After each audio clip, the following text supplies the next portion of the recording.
দেশ স্বাধীন করেছিলেন তার প্রতি বাংলাদেশ জাতীয়তাবাদী দলের পক্ষ থেকে গভীর শ্রদ্ধা নিবেদন করছি।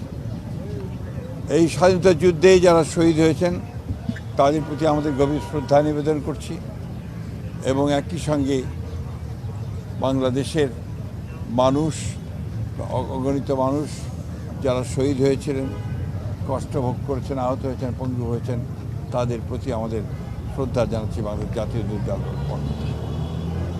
আজকে সেই সূত্রে স্মরণ করতে চাই বাংলাদেশের ওদের স্বপ্ন পূরণে পাশে থাকতে পেরে আমরা গর্বিত।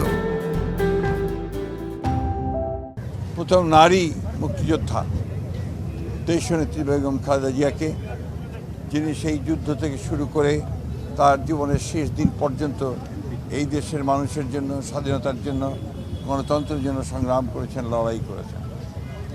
আমরা বাংলাদেশ জাতীয়তাবাদী দলের পক্ষ থেকে তার প্রতি গভীর শ্রদ্ধা নিবেদন করেছি। আজকে সম্পূর্ণ একটু ভিন্ন প্রেক্ষাপটে আমরা এই স্বাধীনতা দিবস আজকে উদযাপন করতে চলেছি। দীর্ঘ 15-16 বছর ফ্যাসিস্টের যাতাকালে বাংলাদেশে যখন গণতন্ত্র ধ্বংস হয়ে গিয়েছিল, স্বাধীনতা বিপন্ন হয়ে পড়েছিল, তখন বাংলাদেশ জাতীয়তাবাদী দল জনগণকে সঙ্গে নিয়ে লড়াই করেছে, সংগ্রাম করেছে। প্রায় 60 লক্ষ মানুষের বিরুদ্ধে মিথ্যা মামলা হয়েছে, 20,000 মতো নেতাকর্মী তারা শহীদ হয়েছেন, প্রায় 1700 নেতাকর্মী গুম হয়ে গেছেন। সমস্ত নির্যাতন নিপীড়নকে উপেক্ষা করে বাংলাদেশের মানুষ লড়াই চালিয়ে গেছে এবং সবশেষে জুলাই অভ্যুত্থানের মধ্য দিয়ে, ছাত্র জনতার অভ্যুত্থানের মধ্য দিয়ে বাংলাদেশ আবার নতুন করে একটা গণতান্ত্রিক ব্যবস্থায় ফিরে পাওয়ার সুযোগ সৃষ্টি করেছে।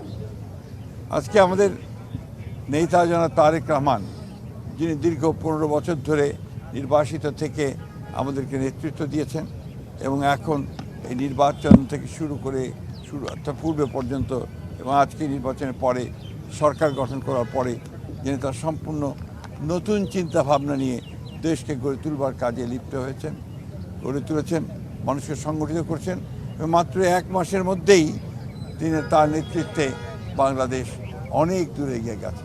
আমরা সবাই জানি যে ফ্যামিলি কার্ড, কৃষক কার্ড হবে, খাল খনন কর্মসূচি, কৃষকদের সুদ মকুব, সব মিলিয়ে এবং ইমাম, মুয়াজ্জিম এবং পুরোহিত, তাদেরকে চার্চের পাদ্রী, তাদেরকে যে আপনার ভাতা দেওয়া হচ্ছে, সেটাও একটা নতুন কার্যক্রম এখানে শুরু হয়েছে। আমরা জনাব তারেক রহমানের প্রতি অত্যন্ত সারা দেশের মানুষ তারা আশাবাদী, আস্থাশীল এবং এই নেতার নেতৃত্বে বাংলাদেশ অবশ্যই একটা গণতান্ত্রিক, সুখী, সমৃদ্ধ বাংলাদেশে পরিণত হবে, এই বিশ্বাস আমাদের সকলের আছে। আমরা আজকের দিনে দেশবাসীকে, জনগণকে আমাদের দলের পক্ষ থেকে আমরা আন্তরিক শুভেচ্ছা এবং অভিনন্দন জানাচ্ছি।